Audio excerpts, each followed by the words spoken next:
Hi. Well, that was like an incredible session. So my name is Amanda Ashley. I'm the director of the School of the Arts, and I'm so glad I get to moderate this next panel on artist perspectives about what it's like to be in this kind of regional Cascadia corridor that we're talking about. Before I get moving, I did make one mistake when I introduced Boise State. I forgot somebody else who's been really important to the work that we've done this week, and that's Emma Kirks, who's here in the room, and just wanted to make sure we could take a moment to say thank you to Emma. And so when we were thinking about this particular panel, we wanted to collect some data, right? You heard data mentioned over and over again at the last panel of amazing humans and arts and cultural leaders. And one of the things that we don't have is like really kind of like looking at that regional perspective. And so we quickly put together a survey. I guess maybe we put it out just like a couple of weeks ago to try to understand, like, from people that are really trying to make a go of it as their careers, when they think about what they're earning and making a living as a musician, kind of their thoughts on what it was like to work in this regional corridor. So I'm very quickly going to go over some of the data, because these people up here are far more interesting than what our data is. And we'll get into some of their perspectives, as I mentioned earlier. So I also just wanted to say this survey is still open, and we could desperately use your help to get it out to as many people as possible, and we'll figure out how to get that link accessible to you all to distribute. And so, and again, we did this with, you can see, basically everybody that was just up here. Really, I think of them as really the primary developers of this survey, and I'm really grateful for their help. And so we've had about 100 people as of today that have taken it. And of course, I want more. I'm deeply competitive. So like I said, thanks for any help that you can help us there. So for the most part, it's mostly people in Idaho so far that have taken this survey, but we do have like a smattering of people from some of these other areas. And so, so we'll work on making that slightly better. And again, this is data from when I put together a very ugly PowerPoint presentation from just a couple days ago. And so somebody else, I can't remember from the last panel, talked a little bit about like where are artists living, right? If we're thinking about statewide, the people that took this survey were primarily in major cities, right? And that's something that we heard mentioned, and also something that we want to address moving forward as well.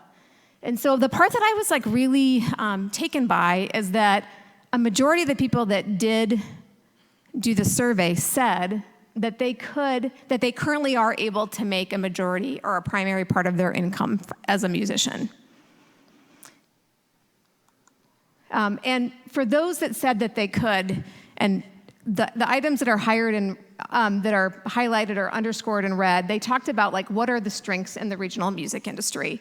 They talked about a close-knit music community, easy to book venues, a collaborative music scene, a strong regional fan base that were really important to them in terms of how they thought about their music careers.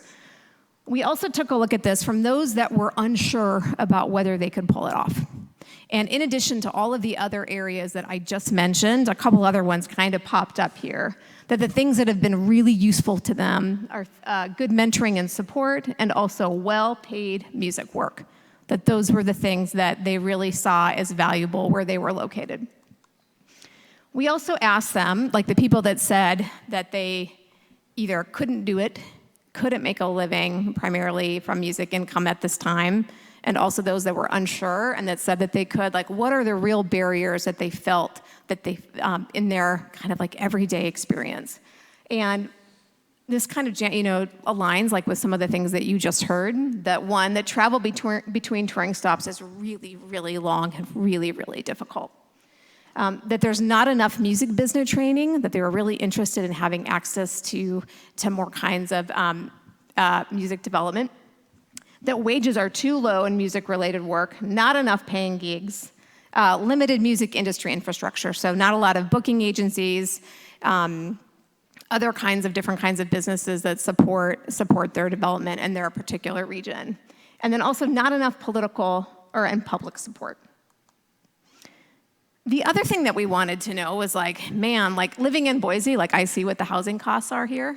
right? Like it's a really expensive place to live, and it's hard sometimes, like when I talk to artists, like it's really hard for them to be able to do their work given all of these other like non-arts costs. And so we asked a similar question along those lines, and what we found that really it's the lack of affordable housing, low wages or limited employment outside of the arts that really also contribute to some of the pain points that they see.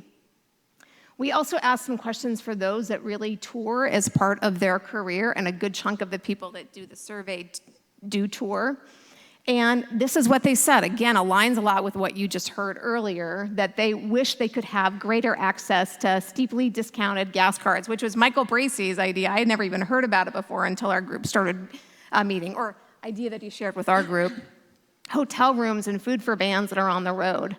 Also something that I had never thought about before is like subsidized gigs that would allow artists to be paid full market rates while playing for limited audiences in smaller towns and cities. So how do we get our music out to our broader communities, given that we are all such rural areas in so many different ways, shapes, and forms? And so, again, this is just some really rough data that we've started to play around with, and we could really use your help on getting it out there. And so that's kind of this like really kind of broad spectrum. And again, as we've all been talking about like what it means to be regional, I'm really curious about what our artists and our music workers here think about a regional perspective. And so we're gonna kick it off with the first question, and I've asked them, I gave them like only 14 questions that I thought we could get done in like 45 minutes, so I'm sure that won't be a problem at all. Said no one ever. And so they're gonna give a quick elevator speech about their creative backgrounds, their interests, and their work. That, right, in just 1 minute or less, no problem there. And then I want them to answer the question at the same time. So, as the session description states, every cliche about being a professional musician is true. It's the best of times and the worst of times. From your experience, can you talk a bit about what's been the best and what's been the worst? We'll have you start. Okay.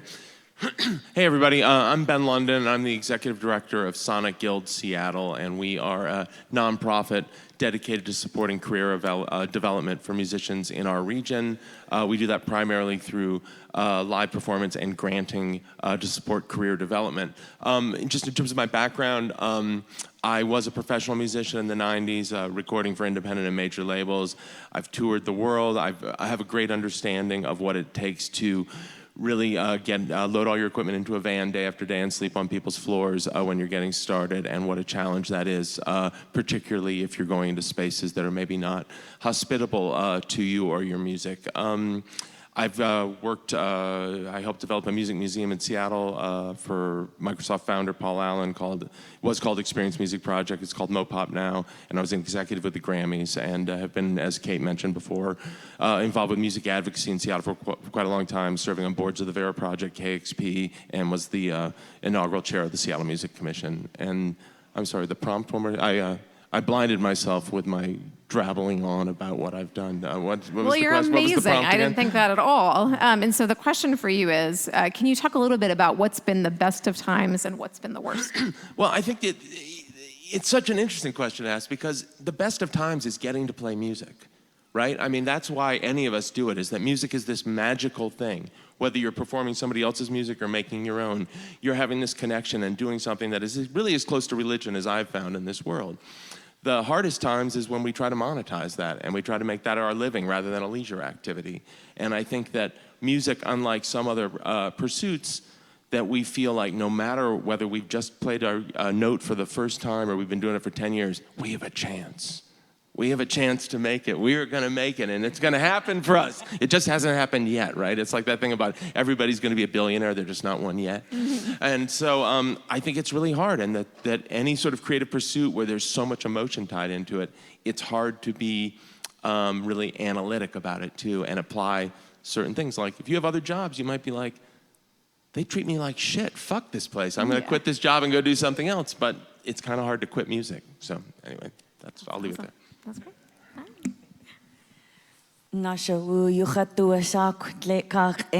Ashley Young. My name's Ashley Young. I am a Tlingit musician, singer-songwriter based out of Anchorage, Alaska. And what is unique about me and what I love about this conference is that I've actually spent half of my life living in Boise, Idaho, or living in this beautiful town here, and it's where my music career was actually born 11 years ago. I performed in 6 bands here and started a solo project during the pandemic, and it's been very well received in my home state of Alaska, where I was born and raised. In the last year, I've had a lot of cool opportunities. In April, I went on tour with an Anchorage artist who's since gained some global attention called Medium Build. And it was really cool to be a passenger princess on a sold-out West Coast tour. But I got really excited about the idea of touring and started planning my own DIYs and becoming passionate about that. And I know we'll get into it later, but the difficulties of doing that from Alaska have made me passionate about creating shareable resources with the work that I've done, booking these tours all on my own, doing all of my own promotion. Having had my second DIY is almost fully booked, scheduled for April. And I'm bringing other Alaskan musicians with me each time and doing all of that work for them too. I mean, it benefits me to have these awesome Alaskans with me who are willing to join in this endeavor to try and make the vibrancy of our scene known. Absolutely. Absolutely. My name is Rose Gerber. I'm from Portland, Oregon, and I'm one of those musicians who has a day job but also tries to tour and make a living.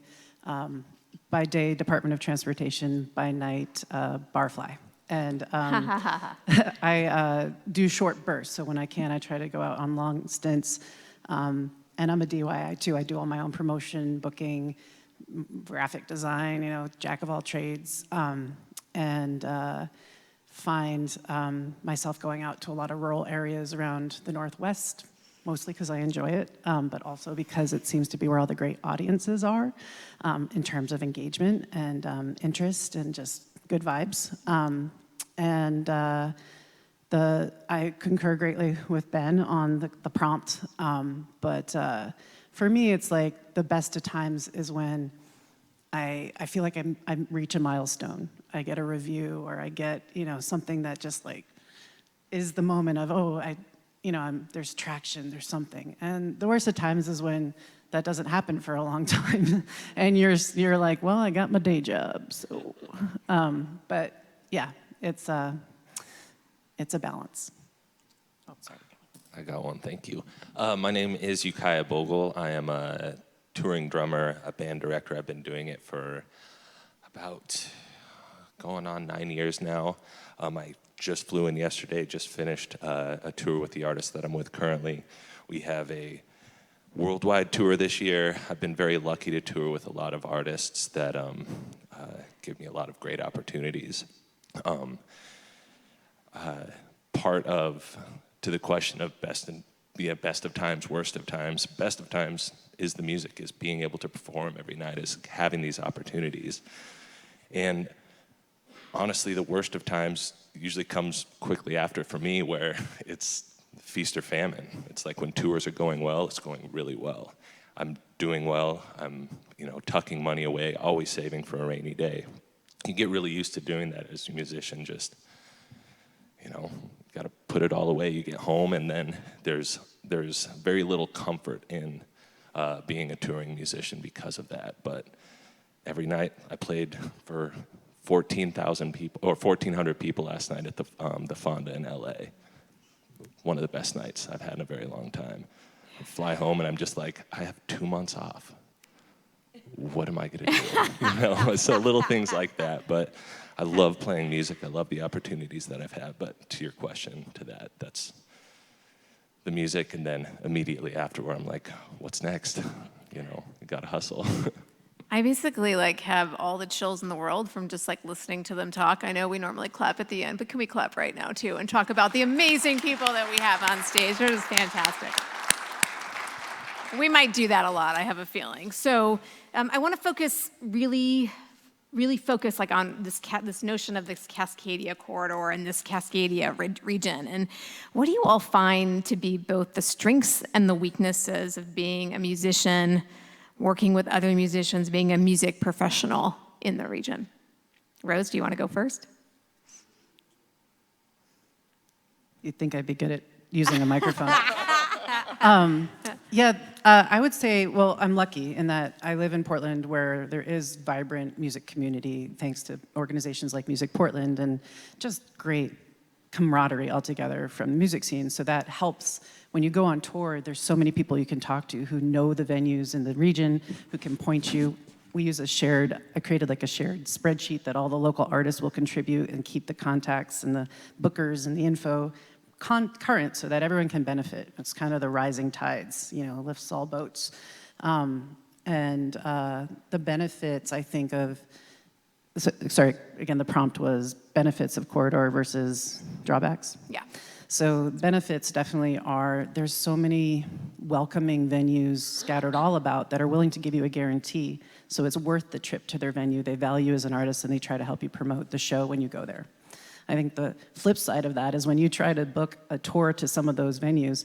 I've driven in one weekend from Yakima to Pendleton to up by Snoqualmie, I'm not even going to say it right. Thank you, Snoqualmie. Spend tons of gas money, tons of time. I love being on the road, so it doesn't feel like that much of a drain, but it's just, the distance is a thing, the cost is a thing, and then, all the in-betweens of where you stay, keeping your $3,000 guitar in your car when you're worried about what area you might be staying in. I think those are some of the ones for me. That's awesome. Rose? I'm sorry. Ashley. It's okay. It's part of your name. You think you'd remember. No, I'm just kidding. You would think. Burn. And the best part is, it's like a roast session now. It's like what we're doing. Yeah. It's dark in here. We need to laugh. So I think I find the strength in being a musician out of Alaska is that it sounds so rare and unique. I mean, who's been to Alaska? Who's in here? Okay, that's actually more than I expected, maybe. But we're wild up there, and I grew up there, but spent my adult life here. And as someone who lived there when I moved back in 2021, I didn't think there was going to be music opportunity for me. It's mystical, right? What's going on up there? And I love that we're a part of this, getting you guys aware that there is so much going on. And even it took me a little bit to kind of discover where my people were within that scene. So the strength just being that it's a standout, right? I come to the lower 48s, or I'm sending my pitches to venues, and I think that it stands off the page that I say I'm from Alaska. Where I think that the weaknesses are maybe pretty clear, that I have to first start by flying a couple thousand miles to get to my first stop. And so the challenges that I face are, immense. We're talking, how am I getting my backline there? Or am I borrowing gear? And just how complicated that can be, how expensive that can be to start off with. And I've been working really hard to try and build a lot of authentic connections and invest in the West Coast scene. And I have built a lot of great relationships in, I think, a pretty short amount of time, saying, that I've played my 5th set in Boise this week, and I'm trying as much as I can to return and, stay connected to this city that I love. And now I'm doing that in these other West Coast cities, but it takes a lot of effort. It takes a lot of money, and it takes a lot of time and sacrifice, and Without a doubt. I think about that so much, for our music students, they want to stay here. We don't want them to go, right? We want to make it easy for them to pursue music careers in our towns, in our cities, in our states. And So it really, with what you're saying there, like it just resonates so much about how we figure out how to do that. So thank you. Ukiah, what about you? I'm trying to think. I mean, I'm thinking back a little bit more to DIY days and those situations. It is very true. Working in this corridor, being able to get to Seattle, being able to get to Portland, being able to get to these places that have such a welcoming community for the music, and for Boise bands to Portland bands to Seattle bands. I've spoken with Ashley, and this is the first time I've actually been able to meet her. It's like these, but the opportunity to get there is very welcoming, but it's the cost in which it's not close. You go tour the East Coast, and you have a 2.5-hour drive every day, and you can do that, for 4 or 5 days on a tank of gas, where it's like you're filling up a couple times to get over there with all your gear, especially where you're gonna keep your stuff at night.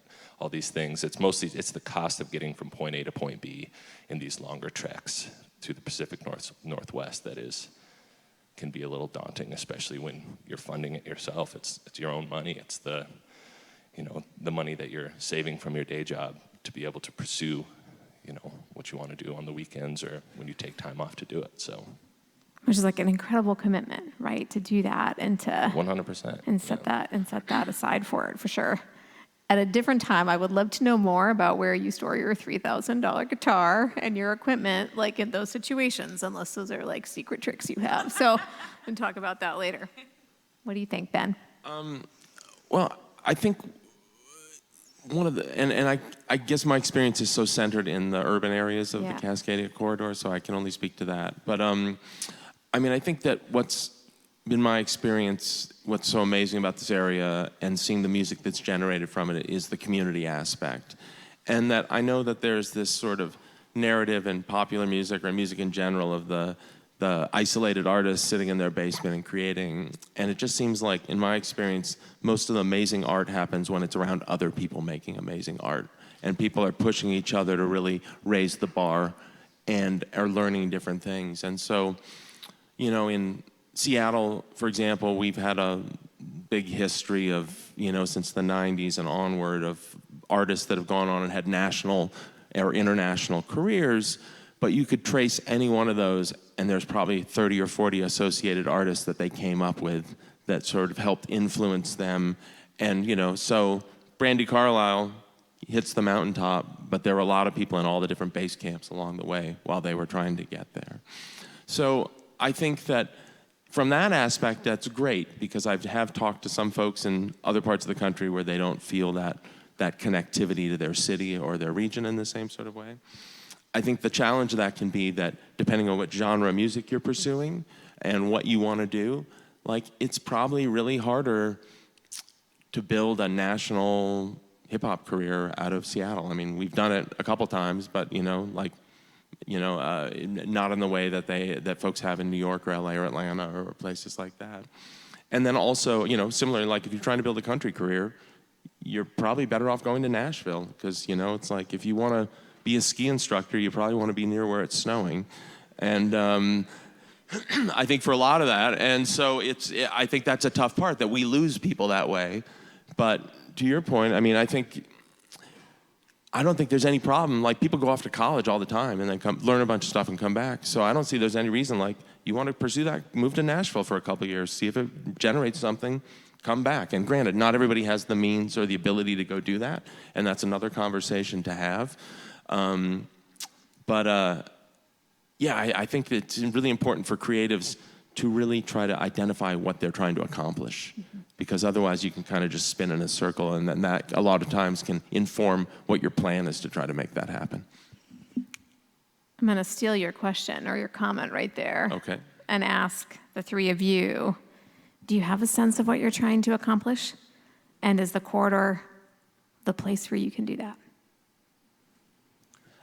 For me, I have been able to accomplish that. I feel very lucky to have done so. I apologize if my voice is shaky. I'm a professional drummer, and I never have a mic, so I'm like I'm not used to this. You're doing do you want this great. other mic? You are doing, can you are doing somebody amazing. hold this for me over here? But, Amazing. I've been able to do that, and it's from, it's from identifying what I wanted to do. What I wanted to do was I wanted to play with artists that I like, and I wanted to bolster their sound by being a drummer and a band director and help facilitating what they do on stage during rehearsals and then going out and performing that. And so I have been able to do that from Boise. I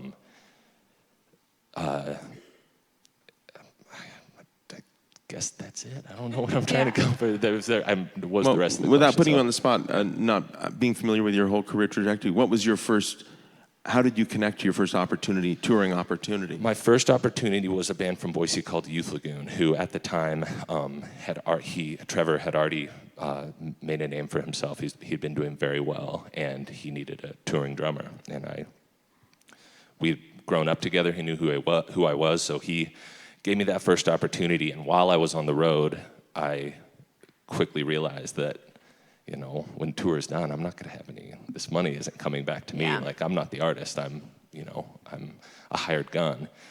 I need to meet people. So I spent any time I was in a new place, I would network with people. I would talk to management. I would talk to booking agents. I would talk to whomever. And I finished my first tour with Youth Lagoon, and 2 weeks later had an email from a manager from a band called How to Dress Well, who I was a big fan of at the time. Flew out to Los Angeles, met him, got the gig. Did another 2 years of touring with How to Dress Well, went back to playing with Trevor in between, and then I've played with a few other bands, but it's all, being able to network, being able to have those opportunities and to recognize that if you want to be like a touring musician for somebody, if you want to help like back somebody, when you're on the road, talk to people, work hard, go about, you're not just there to, what is that great quote? Rock and roll ain't about getting loaded and being a jerk. You gotta go out and, and so those are my first opportunities. I'm currently playing with an artist named Petey, and he's like Midwest emo rock music, some of my favorite stuff to play. And I found him because he went to Youth Lagoon shows when he was starting out, and he was like, I like that drummer. Yeah. So. Did the networking and connecting come easy to you? It did come easy to me. I love talking to people. I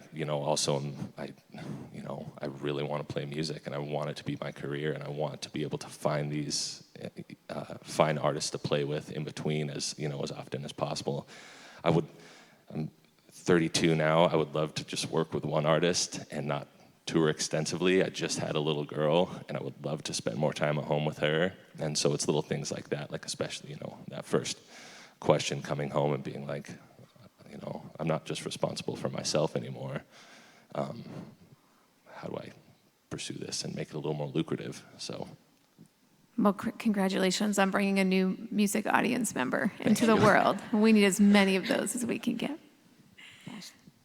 I will say I don't know if I've accomplished what I want to accomplish, because I am just one of those, like, when people ask me, when did you start with music? I'm like, I don't know. I was an only child, like entertaining myself, like making up songs at my window. I've just been like singing my whole life. And now, every growth opportunity that I have is like a success to me. And being back home near my ancestral lands, being back with my family is like really has made me feel very fulfilled on a spiritual level. And so I focus a lot on like the thought of contentment. And so I tell myself, yeah, there's a lot that I want to do with music, and I have self-belief, and I have had a lot of like affirmations this year, especially that I will be successful, but I'll be happy as long as I have music in my home, But I just want to see the growth continue, and I want to keep enjoying the process of creating and collaborating, and I love performing. I've always just been like a love the spotlight type of person, and I I don't know. It's cool to be so remote in Alaska and now feel this opportunity to like build connections with like across so many different communities. And eventually, I guess like some things that would make me feel very fulfilled is if I see my platform support Indigenous language learners and other Alaskan musicians.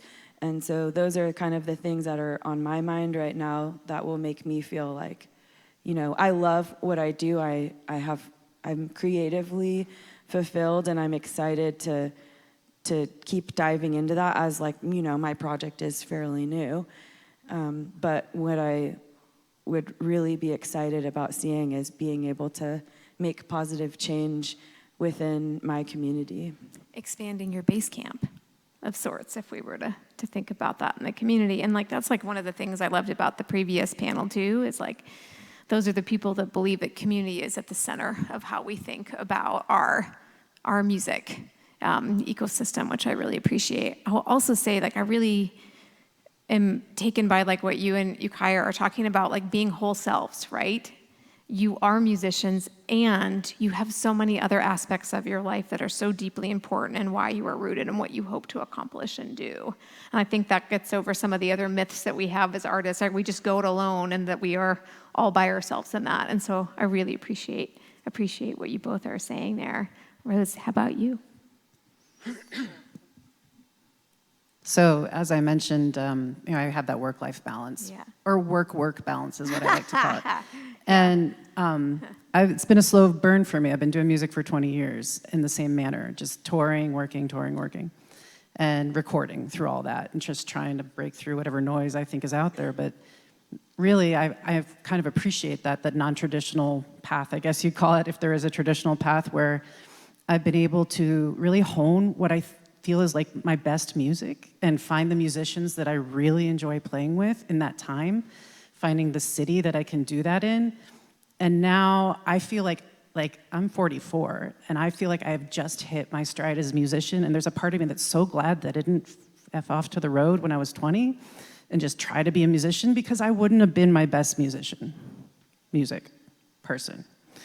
And so I think what I see as my success right now is also I have my adult brain and seen some life, and I know what I need to feel successful, having explored the music business industry, which I am just finally getting familiar with, and like the community that I have in Portland. And I think for me, I like actually have a business plan. I want to find a manager. Then I want to maybe find a small label who wants to take me on.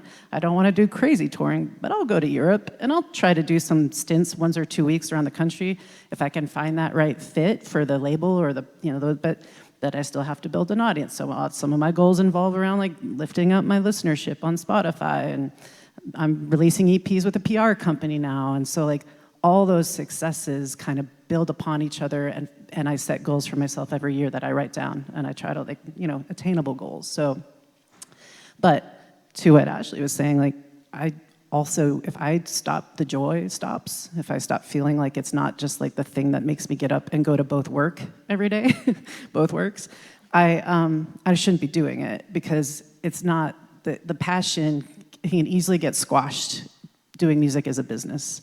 And it's finding that balance between the two. Yeah, thank you. You know, I am curious, given that we were just talking about like the different kinds of policies that would be supportive of your work from the wonderful kind of arts leaders that we just heard from. I'm curious about like what you would pick. Like what policy, what strategy would you like to see your community pursue to help make your career, I don't know if it's easier or more fulfilling or more connected or what it might be. Ben, do you mind going first? Sure, I did not pay for this setup, so thank you for that. I'd say that's primarily the reason that I was so excited about getting involved with Sonic Guild when I heard about the program. So Sonic Guild was started in Austin in 2013. I scaled it to Seattle in 2020, and in spite of the pandemic, we've grown year over year. And after working in the music space for so long, working with different organizations, doing a lot of music education programs, all these things, the one truism that distilled down from all of that is that musicians need a lot of things, but what they really need is money. That is the number one thing that they need to do anything. Anything we're talking about is they need money. And that historically the industry's been set up in a way where to extract some of that development money, you're having to give away large portions of your future earning potential. So the way that the traditional record label model has been, I just heard an interview with Dolly Parton the other day where she was talking about Elvis wanting to record "I Will Always Love You," and she turned it down because Colonel Tom Parker wanted 50% of the publishing if he was going to record it. So I mean, the whole industry is always about like, where's my piece of that? And so for Sonic Guild, for us to be able to give grants, and granted, this year we gave out $100,000 to 10 different artists. I wish and hope that we can give out a lot more over time as we grow. But that's the money that then artists can use in an unrestricted way, whether that could be going to the studio, that could be going on tour, that could be buying merchandise to go on tour, that could be paying your rent or your phone bill. It's all with the things you have to do to try to make a music career happen. And I'd love to find more ways to put unrestricted funding into musicians' pockets for development, or creating services that help with that development. And I'm going to just say one more point, and then I'm going to pass it on, is that at our dinner last night, we were discussing, how do you do connectivity? And like, if I was Boise, if I was the government here, I would pay to buy a backline and a storage space in Seattle and Portland and put that there, and musicians could easily fly in and have their equipment there, so they're not having to drive as long if they want to start building careers, or rent that at a subsidized rate or something like that. Those are the kind of tangible things that musicians need. Our series, A More Perfect Union, aims to show that what you... I think that our job in a support capacity is to try and help them push it more towards the mountaintop, rather than creating a steeper climb for them. Anybody have any reactions to that or different ideas? No, that is just something that I put in the survey, actually. What is something that, if we had that stipend, what we would do. And it is something that there are, Michael Howard with Dog Yard Records is just very small. I don't know, him and maybe one other person. He spends part of his time in Portland and part of his time in Anchorage. He gives support to Sundog, who plays here often and lives in Anchorage. And he has aspirations to do things like that. And I think that he already has a van down here, and it's something that I'm trying to consider and might even try and establish before my spring tour. As we were talking about, like, another solution might end up being more expensive in the long run if I want to tour twice a year. So That's great. I was thinking that, as I was looking at the last slideshow, how the creative economy title and the city bureaus and things is, we're working on maybe fine-tuning that in Portland a little bit, but the idea of making space for music as a cultural value in a formal way, and housed kind of in this, it's agreed upon culturally that this is something we want to support and have in our city as a value economically, but also just for the pure humanity of it. When you go to a place like Ireland, which I visit often, they don't blink an eye when you say you're a musician. Usually when you say it here in America, it's, oh, cool, what do you really do? Or like, what's your, that's not, how nice. But like in Ireland, it's like, you're a musician, like what, sing us a song right now in the middle of the grocery store. Like, so there's a veneration of it as an asset for the culture, and I think that is something that we as musicians and musician advocates or music advocates can foster and kind of develop a little more in our, not just in the community, but within our politicians and the policymaking bodies. That's awesome. I want you to know I'm like doing everything I can to say, you're a musician, play us a song. So I just want you to sing us a song. You Sing some Danny Boy for you. Yeah. I don't have a lot more to add to that from the three of them. I mean, it's truly grants would be huge for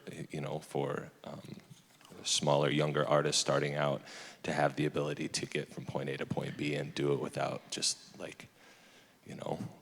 losing their mind, maxing out their credit cards, doing all these things, where at the end of the day, it's like, does a tour become fun, or does it just become this massive burden financially for you to be able to do these things and to not just create your art, but then go perform that for people, and then as well the community of being, you know, having music and having these things be, you know, when I've said the same thing, like, oh, I'm a drummer. They're like, oh, like at a bar, you know, or something like that. Then I'm like, even if I was, like, why'd you say it like that? Like, it's like, it's, you know, it's the, You were a computer programmer? yeah, or just like, we'll say something, you know, these like, you know. Do you get paid to do that? Right, yeah. Just like, you know, and I'm very thankful for the Duck Club community here. For when I started playing music in Boise, it was very insular, and like, it was just like, you know, some bands knew each other, not a lot, but I mean, since the Duck Club crews, I mean, come around and done what they've done for this community, it's like, people are excited about the music here. People, like, bands work together, creators work together, like and I mean, I really think it's because of what they've created and what they've started. And it's made me, you know, working outside of Boise for so long, in the past few years, wanting to come back and work with the artist here and help the artists here and be a part of this community, because it's, you know, it's important. It's so important. And I was blind to it when I was very young, and then because of what they've done, I've, you know, want to do it now, I guess. Yeah, Duck Club is someone who really does value artists, pays artists, and because of that, I had a very an awesome show here on my tour where we were just, what it felt like is that we were able to focus on the art and not, because we all understand what money stress feels like and how that can get in the way of creativity. And so I was fortunate to have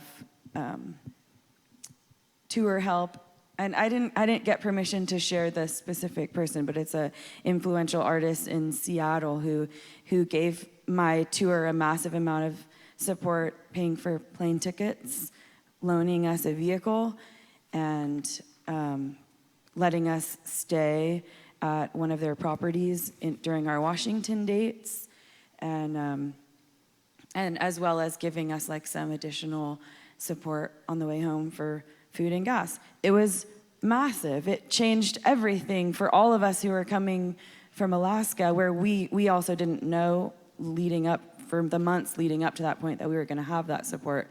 So we're like buckling down, you know. But when we got that, it was like, all of a sudden now all of these things can fall into place. Now I have more energy and time to like focus on promotion, and then I'm able to show the venues that I'm putting in more effort. And when they see that matched, I'm building a more positive relationship with them. I have more time to like seek out great local support, and you know, and then I have time and energy to be present with them and invest time in them. And because, you know, if you think about all of the costs for any of us from this region, but you know, it really is just starting off with the plane tickets from Alaska and the gear issues. I mean, that on top of paying for living in Alaska, and, you know, just like our supply chain barriers that we have, where certain places don't ship there, and if they do, there's an enormous tax to make it that far north. I don't know, that's never made sense to me. Yeah. No, I really love what you're saying about like the lifting all boats, right? And there's a value that we value as a society, arts and culture, and also a value that we prioritize arts and culture and community, right? And what that looks like. So I really, really appreciate what you're saying there. So for all of this aspiring musicians that are watching or in the audience, I'm wondering if you can give one piece of advice. This wasn't on the 15 questions or 14 questions I sent, so sorry in advance. Can you have one piece of advice for them about how to nurture or develop their career in our particular corridor? Sorry to speak back to back, but I've had this sense of that, well, I've heard it mentioned this weekend a little bit, and I kind of have forgotten about this idea because I don't experience it anymore, that artists will feel competitive with each other, where musicians kind of feel like, you know, like we are the ones against each other. And like being in Alaska, where we are so community oriented, we're across genre, age level, experience level, like we are all there to help each other and to like seek opportunities for each other. This like sense of community is like really what has made us so successful. You know, I'm sorry, I lost track of what the question was. I get so excited about what I heard you say is like, try to avoid that competitiveness. Oh, the advice. Is that the advice? Is that and like Yes. that you are in to build and nurture these communities, not just for you, but for others. And I also think it is important to make sure that, you know, we don't get too caught up in like giving our time away for free. But I feel like at my level right now, as someone who's just getting started, there is a lot of value in investing in each other when we're all dirt poor and there isn't money that we have to give to each other. So my photographer came on tour with us knowing that he wasn't going to get paid, and then was given an opportunity by the person who funded us, who's seen his work ethic and was like, hey, I want to work with you. I'm going to bring you back to Washington. And, you know, and those are the kind of things that we're investing our time in right now. And so it's just like staying open, having self-belief, having belief in the people that you're working with, and uplifting each other as best as you can, even if you're not able to do that with money at the moment. I'd say don't see the weaknesses as weaknesses if you can. I'd say see your small community, your small city, your small town as the place to start your own community. I know that Portland is not thought of as a country music scene, but we have one now because we kind of pulled one together. And so if you want it, build it where you are. Find the people who are like-minded. Make your energy happen in there, but also don't get siloed. If you want to tour, as we mentioned, the corridor is hard to break. You know, like I don't get certain venues in Seattle because I don't pull there because I can't build the audience because you know it's like the catch-22. But I know I need to go to Seattle and start meeting other bands and musicians to kind of partner with. But I can only do that if I show up to similar community happenings like that are important that I'm part of now. So I think my advice would be network, get out of the house, go to shows, like go to shows in Seattle, meet band, like just go to their show. If you find one you think you might like, just go to, make a trip, make a weekend of it, start connecting, because it's the people, it's the relationships that really, really get you to where you want to go. I'd say of the pie chart, that's like 70%. 10% really hard work, 20% luck. 100%. Yay. No, really to what Rose, that was, you took the words out of my mouth. That's there's so many incredible artists in Boise right now who are doing, everybody works really well together. They're playing a lot of shows here, and I just say to, if they want to continue to build and, grow their fan base, is to do exactly what Rose is saying. Spend some time now that you've grown something here and you have the support here. Go to these places. Go to Seattle, go to Portland, spend time going to the shows if you can. Spend time meeting, other artists who are out there who you could potentially be like, hey, we're going to go out there and open for you. Would you like to come back here and open for us? Situations like that where you can start to, mix your fan base a little bit more and give yourself the opportunity to have a ticket history in some of these places. So when you do get to go back there, you can have a guarantee of playing at these venues, and perhaps that guarantee gets bigger and bigger each time you go back. So that's really all. Thank you. Agree with everything everybody said. I think I would encourage people, so much of the music industry or commercial music industry has always been based on asking for permission, Can I play a show in your venue? Can I record for your label? Can you play my song on the radio? All that sort of stuff. And it's becomes really daunting because you feel like you can't get traction, or until you have experience, you can't get experience, sort of thing. And so that's why I really encourage people to really try to build something from the smallest scale. I mean, it's so much harder to build a consistent audience of 250 people than it is to build the next 750 people of that audience. And so I think that oftentimes people think, well, if I only get a show at one of the Neurolux, if I only get a show on the Neurolux on a Saturday night, they just think people are just built in, that they just show up no matter who's playing. And so I think that there's a lot of work people can do before they really even start interfacing with that system. And then also, you gotta make it fun. Like, if you're trying to get the same people to come out to your shows, you're trying to build something, you gotta differentiate. If you're gonna be playing the same songs at the same time, at the same venue, you gotta engage. If you study what other people are doing. Why is it that some artists people seem really excited about going to see them, and it becomes like a social event to go see them play more so than a necessity? And it sucks asking your friend, you want to come see my band Saturday for the third Saturdays in a row? So how do you incentivize them with making it a special event? And I know it's tough because artists are trying to develop, but I'm a big proponent of not overplaying. I'd rather have you play 2 or 3 amazing shows that are like a big deal and people really view that than people like, oh, I saw them last week and they're playing next week and they're playing 2 weeks, so they just kind of lose interest. So, and again, it depends what you're trying to do. If you're what I would call, with no disrespect, a background musician, if you're playing music that's in the back, more of a background experience or things like that, sure, play every night of the week, because that's better a live musician than just Sirius XM on in the background or something. But that would be my 2 cents. Thank you for that great advice. So I've gotten the wink that we are over, and despite the fact that I could listen to them for 4 more days straight. So I'm sorry that we didn't have time for a Q&A, but I'm absolutely sure for the people that are here that feel free to come up and talk after our particular session.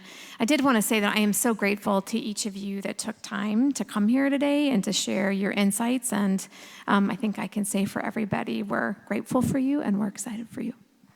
Thank you.